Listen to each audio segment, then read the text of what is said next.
A warm welcome to everyone that's joined us this evening, and thanks for your interest in our SFU Counseling Psychology program. I'm sure you're looking for a good fit for you, and so we appreciate that you've thought to join us to see if this is a fit for your professional interests. And I'm always so touched when people ask, how do I become a professional counselor? And so it just warms my heart to see that we have so much interest in this program, and that all of you are here to see if this is a good place for you to apply. So my name is Dr. Jillian Smith, and my work is as the practicum coordinator for the program. And so generally you would be bumping into me into your third year when you go to do your practicum. However, I do teach some other courses too, such as school counseling and group counseling, and then of course the practicum courses. And my background is as a school counselor. So I worked in elementary and secondary schools most of my career. And I've been at SFU since 2006. And so I'll pass you over to Dr. Nick and to introduce yourself. Thank you. Thank you, Jillian. It's a pleasure to work with Jillian in the Faculty of Counseling Psychology. I too am a member of the faculty, and I run the clinic.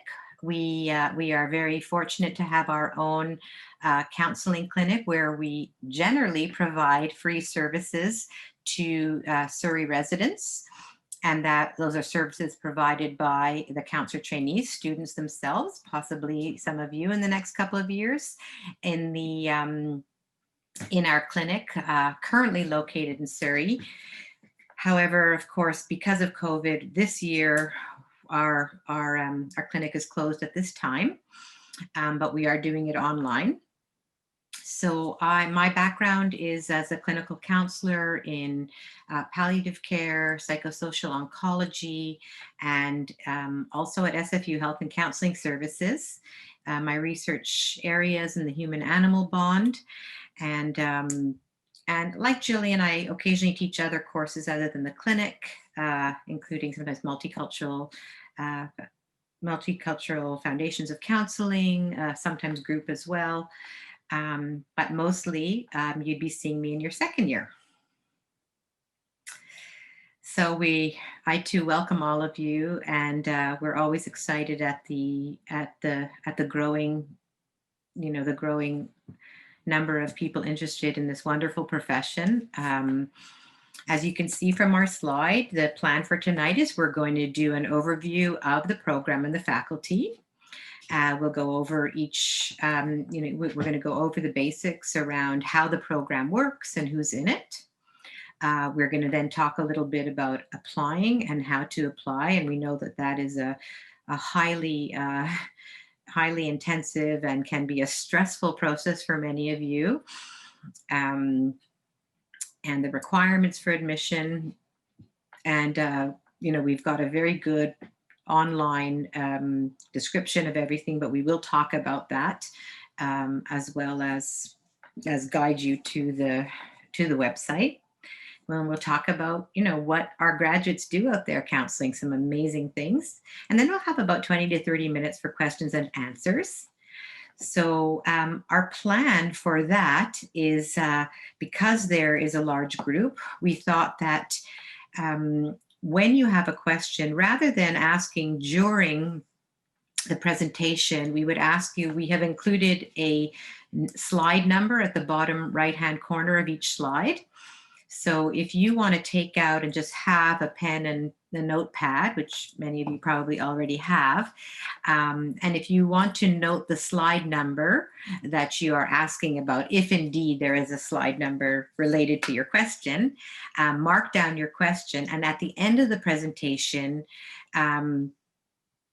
we will go to the chat and we will go through each question that is in there. So we would ask you to actually put into the chat to everyone your question, but we will not answer them until the question and answer period. Any kinds of nonverbal communication, which is a big thing in counseling psychology, is show us your nonverbals, smiles and thumbs up and thumbs down, things like that. Anything will help us to understand you better. Thank you, Jillian. You read my mind. So just to begin with talking a little bit about the program, as you can see, a nice graphic here, which shows you the way the program is set up in terms of generally a 3-year program, but sometimes people go into a 4th year to complete their thesis. So if you look over on the left, that includes all the coursework. So you're getting coursework in counseling theories, you're getting coursework in ethics, counseling ethics. Generally, we are working with the Canadian Counselling and Psychotherapy Code of Ethics, but we do go over American Counselling Association, BC Counsellors, School Counsellors Association, a variety of other codes of ethics as well. There's a course in assessment, of course, in research design. If in fact you're in the master's program, the MA program rather, I don't think you have to take it. I'm not sure. I don't think you have to take it if you're in the MEd program. There's a group counseling course, career counseling, and school counseling. So those are theoretical courses, and really are graduate level introduction, graduate level presentations of the core competencies in the area of counseling psychology. As well as that, there is clinical training, which is a core part of our program. And you start that in your first year in the second semester, in the January semester. There's an advanced skills course in which you begin to counsel each other in dyads. And you begin to practice different kinds of techniques and interventions. Then you would come to me and to another faculty member, and you would participate for a full year, 2 full semesters in clinic, where hopefully will be open again, and you would be seeing real clients from the Surrey community under the supervision of myself and rotating faculty members. So those courses for clinic are split the cohort. The cohort is usually 12 each year. And so we split the cohort in 2 groups so that they're 6 and 6 together, one on Tuesdays and one on Wednesdays, or a different night. And we've got 6 counseling rooms. You're actually seeing the seeing clients right in there, and there's a camera in there. Of course, that is accepted by all the clients themselves, and either myself or another faculty member is observing your work and giving you supervision, occasionally coming in if necessary, and you get right into the work and get excellent clinical supervision and experience. And then you are ready for Jillian in the 3rd year to go out and do the field work in a practicum, which you need to apply to. And then we have many community and school placements, and Jillian will tell you about that later, in which again, you'll be working with real clients in the community. So here we come on the difference between the MEd and the MA program.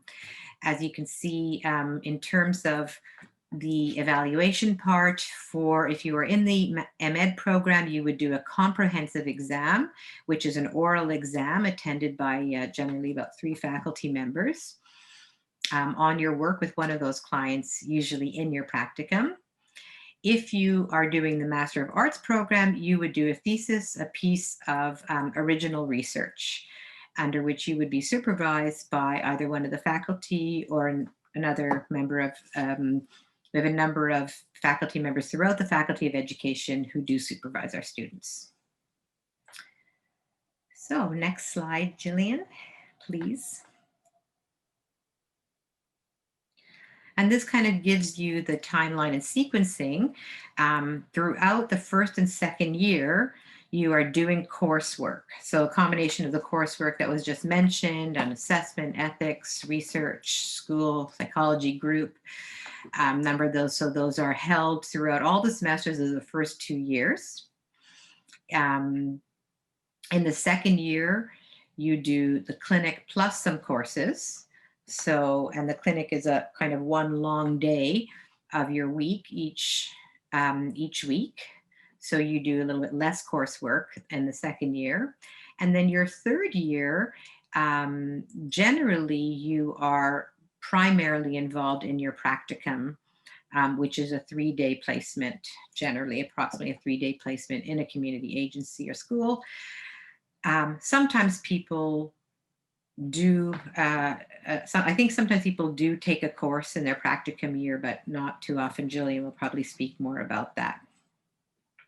So just underneath that, if you look at year 1 to year 2 and year 3, if you were on the MA program, in which you're going to be doing a thesis, an original piece of research, then you can see that you would be doing planning throughout the first year and sometimes into the second year. You'd start to work on your proposal and have that out hopefully in the year 2 and start to collect data sometime in the second year. And then full collection, full data collection and the analysis of your work, writing it up, and defense sometime in your third year, which sometimes goes into a little beyond the third year, but generally most people do finish within 3 years with the program within 3 years. And I think they have 5 to complete the degree. Is that right, Patricia? Yes, that's true. So I guess it probably isn't true that most people, but probably about half. I don't know what the exact numbers are. Many people do finish in 3 years, but many people take 3 or 4 for their masters, for the MA. Shouldn't call it the masters, for the MA. And this, of course, is a big question that's very much usually on everyone's mind. What is the difference between the MA and the MEd program, and which one is right for me? So looking here on this slide really gives you the breakdown of the important parts of that. The MA, being a Master of Arts, is a research degree. So as I said, it involves a piece of original research that you would be doing under the supervision of a Faculty of Education member, including a full research committee. You would be taking 9 core courses and 1 elective course. You would be writing a thesis and presenting it in a full defense, just as any Master of Arts program. And then it leads you to have the option of doing a PhD in the future. The difference with the MEd, because both programs are very similar. You take most of the same courses, but you have 1 additional core course, as you can see, which is school counseling in the MEd.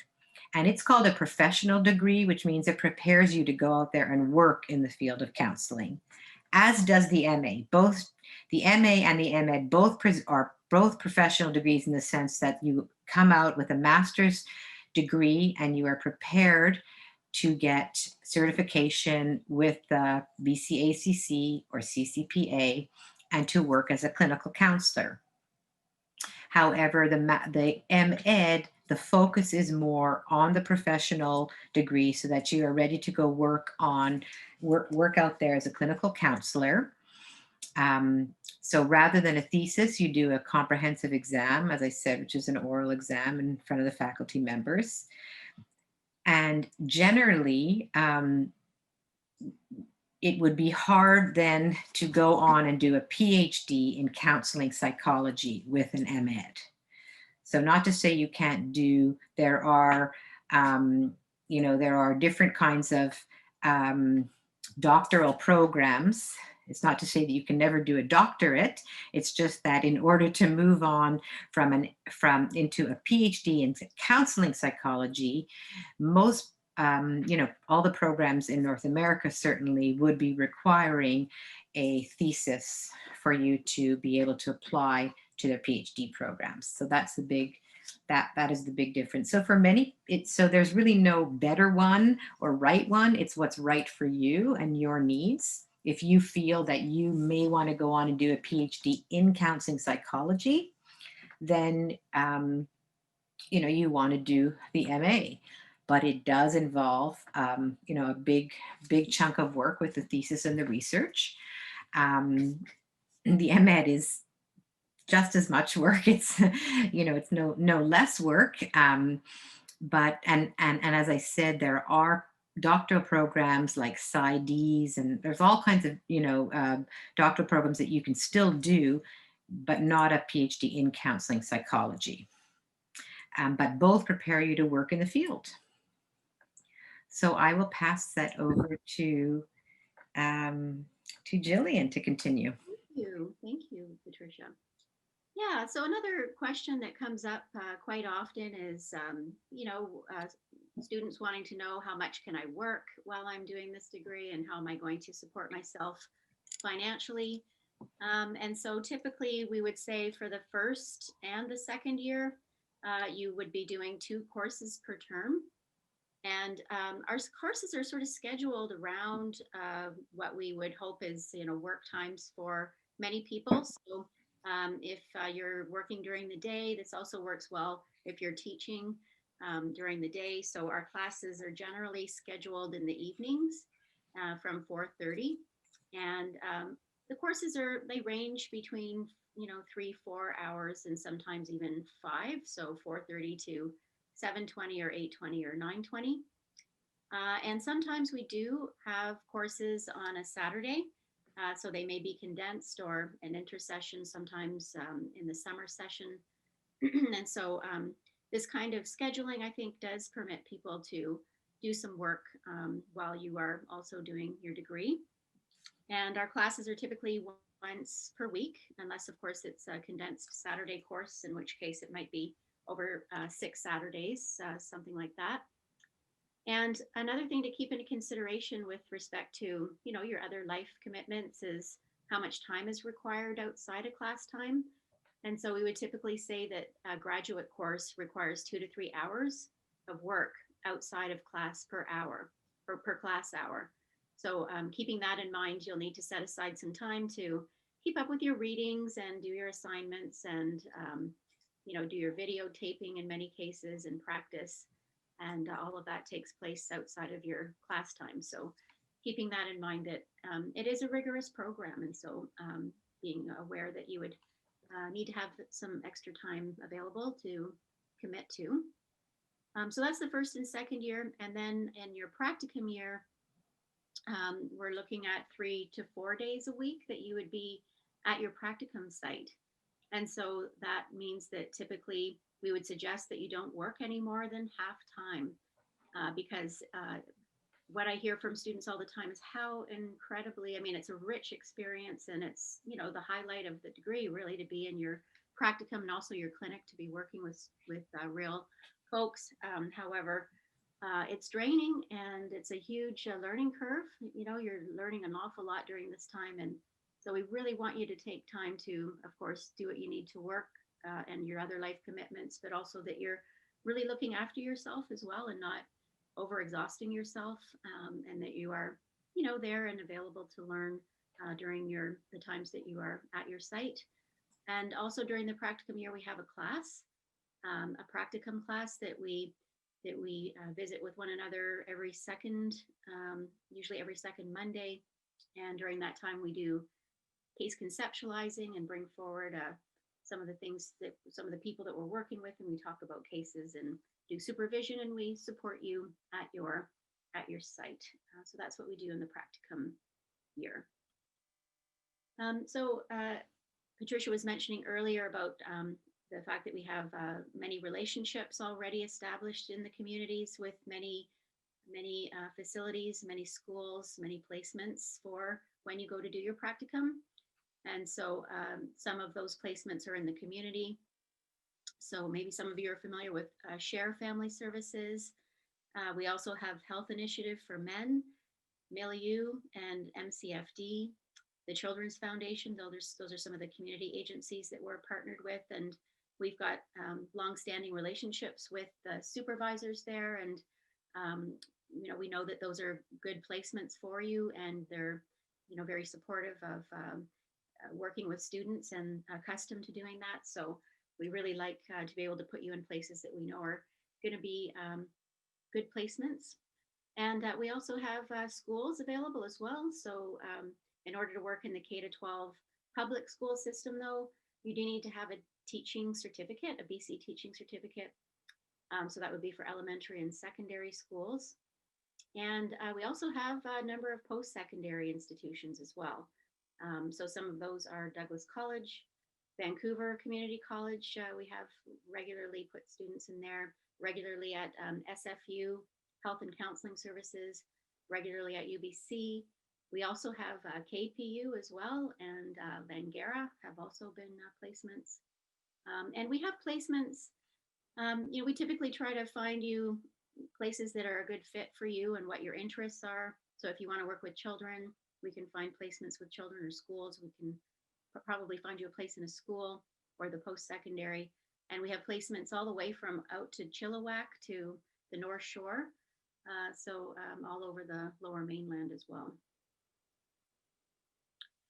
So another thing to probably note here is that our faculty is pretty small.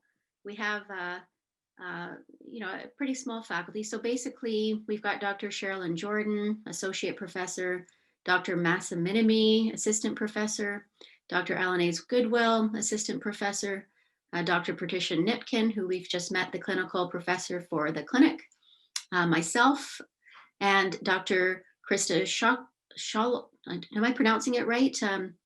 Shalatuk? It's Sokolachik. Oh, okay. Dr. Sokolachik. Just over that one. Thank you. Assistant Professor.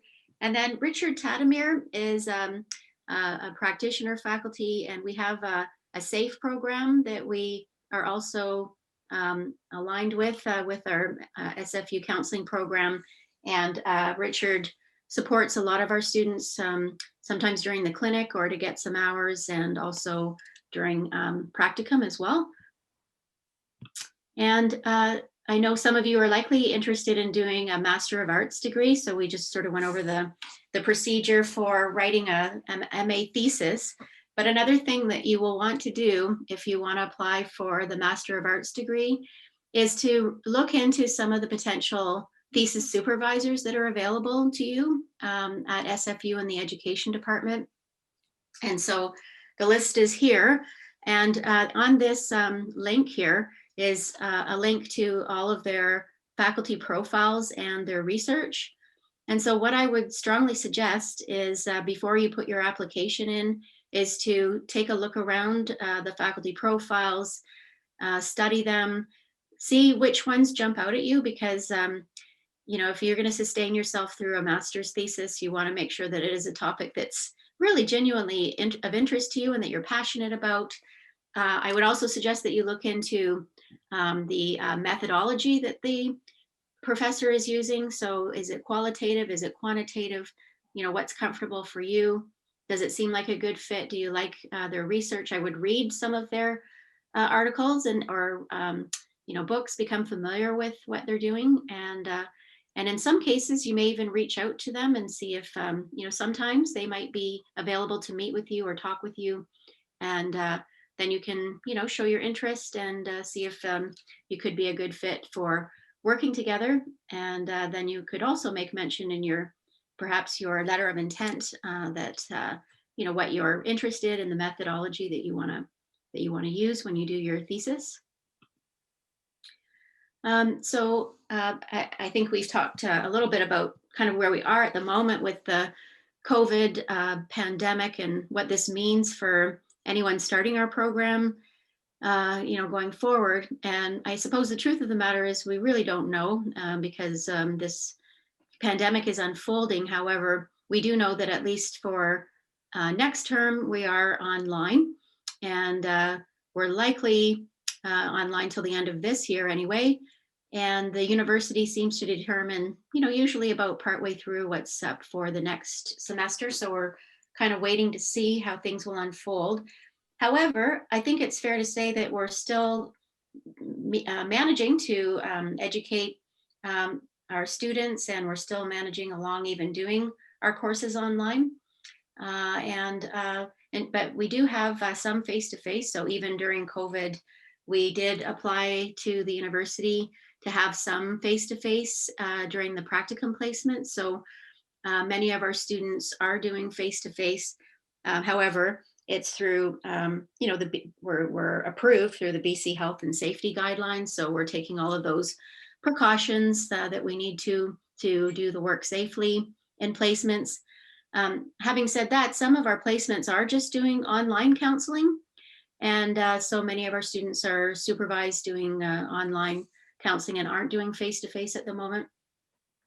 And I also think that, this online counseling, it's kind of the way of the future. So perhaps a little training in this regard isn't such a bad thing, as well as learning to do face-to-face. So here's a few links if you are wanting to look into more what the SFU policies are regarding COVID-19. So those are there if you're interested to take a check through and see what else is there in terms of how the courses are being offered. And I think I'm back to Patricia now to walk us through the application forms and procedures. Thank you. Thanks, Jillian. I just want to mention something that I neglected to say earlier when I was talking about the difference between the MA and the MEd program. Many people tend to sort of have an assumption that the MEd is for teachers because it's MEd, but just really want to clarify that there many teachers do the MEd, but you can do the MEd program not as a teacher as well. So anyone can apply to do the MEd. You don't need to be a teacher for that. It's again, it's the professional degree, but you don't need to be a teacher for that. So of course, this is the area that gets very tenuous and stressful. So everyone take a nice deep breath. And we'll just talk a little bit about the admissions process, which we know is onerous. The program is very competitive. We have, Sherilyn Jordan always rightly calls it sort of an embarrassment of riches. Wonderful, wonderful applicants. And yet we are, as Jillian said, a small faculty, a small program. And so we take 12 students a year and have, of course, many, many more applications than that. So over the years, because of that, we have, and Trina, who's with us this evening, has been a part of this, have developed a very comprehensive admissions process link on the SFU Counseling Psychology page. So we really, really encourage you to look through that, to read completely through that. It gives you step-by-step directions for what you need to do, the prerequisite courses, how to apply, what is needed, what is expected. And there are so many questions coming in. We're not saying don't ask questions, but please make sure that you read everything that's online first before you reach out to Trina or with any questions. She's inundated. And so that is why the information pages on the website are so well developed. So I was going to say it even one more time. Please read through everything before you inquire. So we'll look just a little, please forward the slide, Jillian. Thank you. So general requirements for the program are a bachelor's degree. We are looking for the minimum GPA of 3.0. But we also really are looking for a minimum of 3.33 in your most recent 60 credits. So that's because we understand that in the first year of undergraduate, and many, many students don't do as well, myself included. And as well, many students are coming back to the program, mature students who studied a long time ago and are coming back in a different way. So we're really looking at your most recent 60 credits and would like to see 3.33 or above in those. There are some very, very important undergraduate prerequisite courses that become a little bit We'll talk about them in the next slide, momentarily. And they are very, very important prerequisite courses, and it's important that you do well in those courses and get good grades in them. And of course, there are a lot of requests for, for replacement of those courses with different courses from different universities, and that can sometimes be quite an onerous task for us to see if they meet the same criteria that the course that, let's say, SFU offers, which is Education 423 or Education 323 at other universities. We also need you to have a fair bit of professional or volunteer experience where you're actually working with other human beings in a helping setting. As Jillian said, possibly now online. As well as face-to-face, but and that is something that is not just a 6-week 6-week volunteering at a camp or something. It's involved experience where you're really working with other people in a responsible position and can show that you have maturity and experience working with those who are needy in an ethical way. The crisis line seemed to be a place that many students go to get that voluntary experience if it's difficult to find something work related. Yes, so true. And sometimes there are excellent volunteer programs that people, other volunteer programs or involvement that where people are working in, long-term care with gerontological populations or hospitals or community agencies or with children as behavioral assistants, all kinds of things we are open to, but we really are looking for a considerable experience in that domain. So the two really big counseling prerequisite courses are Theories of Counseling and at SFU, it's Education 323, and we say or equivalents. So UBC, I believe Douglas, definitely KPU, not sure about Langara, Athabasca, City, maybe not City University, but many of the universities and universities in BC and in Canada offer courses on theories of counseling that can be considered to be equivalents to Education 323. The second course, Counseling Skills, which is Education 423 at SFU, and when we say counseling skills, this is a direct practice of counseling. So where you're actually practicing skills, usually with a peer in your course, in the course with you, and where you're split up in either dyads or triads, and you're doing face-to-face or online counseling that is being recorded and observed by the instructor. And it's quite an involved class. So we have had many people ask for equivalents from their work, or but that isn't something that we can do. So you really need to take that course. The equivalent is one which Jillian and I have both taught at UBC many times, 362 at UBC, and many other universities offer that course as well.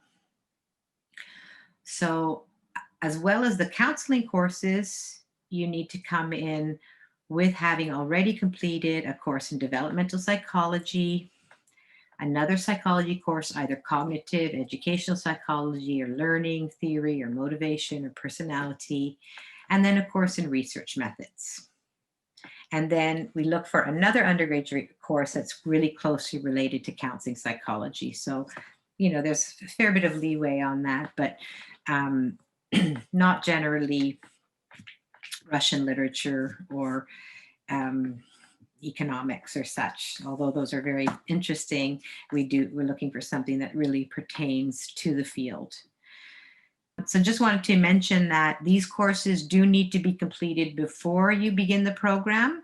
So we ask, in fact, because the applications need to be in by January 15th, you want to have finished that course, if possible, even before that December, so that by that December for sure, so that you could actually get your mark in, your grade in, let's say from 423 or the Counseling Skills or Theories of Counseling course.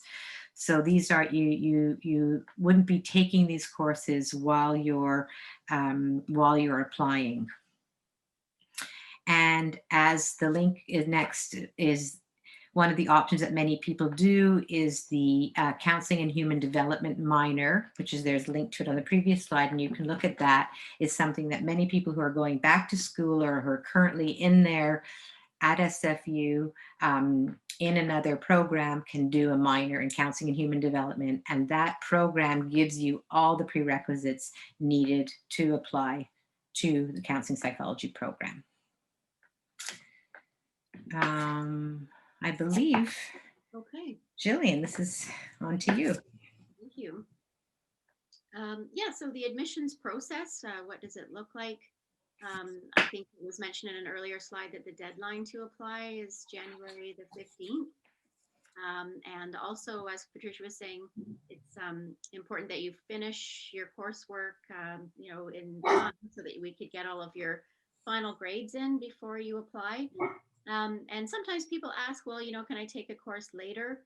Well, you know, yes, you can, but do keep in mind that it is competitive. And so you are up against other people that probably have all of the other prerequisites finished. So maybe that's something to just consider. The first thing is once the applications are in, the faculty get together and they review the applications, and we look through those criteria that we were just mentioning on the other slide, like GPA, your letter of intent, you know, your coursework, research topic, or in some cases, if you're doing an MA. And then the next step is we shortlist a group of candidates, and we invite you to send in a video recording. Basically, the video recording is your basic counseling skills that you would have learned in 423 or 362 or the counseling skills course. And so we would ask that you have an informed consent form signed by the person that you are doing the mock counseling with, that they agree that the faculty at SFU would be looking at that video as a means to adjudicate your counseling skills. So then we look at the videos, and we shortlist again from the videos, and we have another discussion or so amongst ourselves and determine the offers of admission. And so March is typically when you would be invited to send in a video with, if you were shortlisted, and then later in April is when we send out the offers of admission. And as Patricia mentioned earlier as well, as a second step, so this is something that you would do once you're finished and completed your degree, is you can apply for certification through one of these organizations. So the BC Association of Clinical Counselors is a BC association, and it's housed in Victoria. And if you got the credential from BCACC, your credential would be RCC, which is Registered Clinical Counselor. And if you decide to go to CCPA, which is Canadian Counselling and Psychotherapy Association, they're Canada-wide, and they are located in Ottawa, Ontario. And your certification would be CCC, Canadian Clinical Counselor. So, you know, these are the ones that when our program is, you know, we're pretty much setting you up to become registered with either of these places. But some students might decide they want to go to Ontario or other provinces. So I think if that's your plan, it would be good to look into what the certification is in those places to make sure that you can meet the criteria, because it is different in some provinces. Now, what's the advantage? Well, if you sign up with one of these places, you have the credential. Also, you get on a listserv, so people can find you. Many sites or agencies may ask for you to have this, and it may be important to them to get a job. So they may want it for you to get hired with them. Also, it's professional development opportunities. They have ongoing conferences that you can go to, that you can apply to, that you can also, offer to do a workshop or something once you get some experience. So those would be, professional associations that would be good to join once you're finished your degree. And so where do we end up working after we're finished? Well, many of our students end up in the K-12 public school system, particularly our teachers that want to become school counselors. And having said that as well, if you are interested in school counseling, but you don't have a teaching certificate, you can work in the private school system. So in the private schools, you don't have to have a teaching certificate. So that may be of interest to some of you. And then many people end up working in the college and university counseling centers. And then, of course, many people get hired in the community agencies in which they did their practicum, or they may find up themselves working in a different agency. And again, I think once you've got some practice under your belt, many people decide eventually to go into a private practice. There are many strengths to our program, I believe. Jillian and I have been both working with SFU for many years. Jillian, many more than me as well.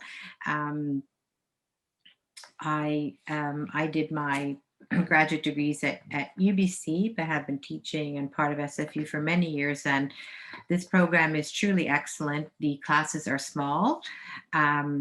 The cohort that you will be a part of becomes very, very close and involved. So there's a real sense of community that you get from not only from your cohort and your group, but also from the small faculty who are all very hands-on and very involved. Many of the faculty members are very involved in social advocacy, and that's a very, very important part of the SFU program. It's definitely along the social advocacy lines of philosophical beliefs. So there's a real sense of wanting to, without sounding too,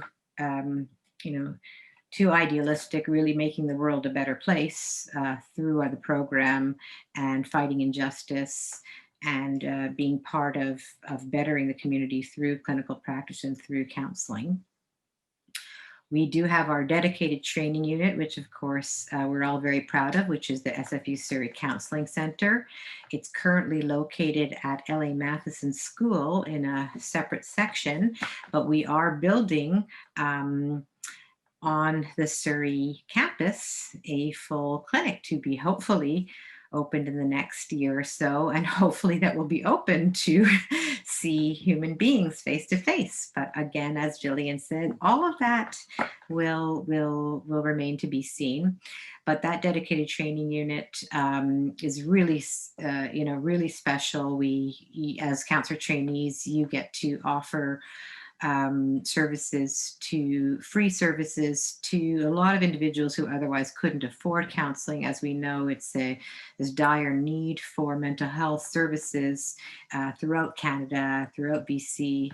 And we're proud to be able to offer hundreds of hours yearly of support to the community at no cost through you and under supervision of our professional faculty.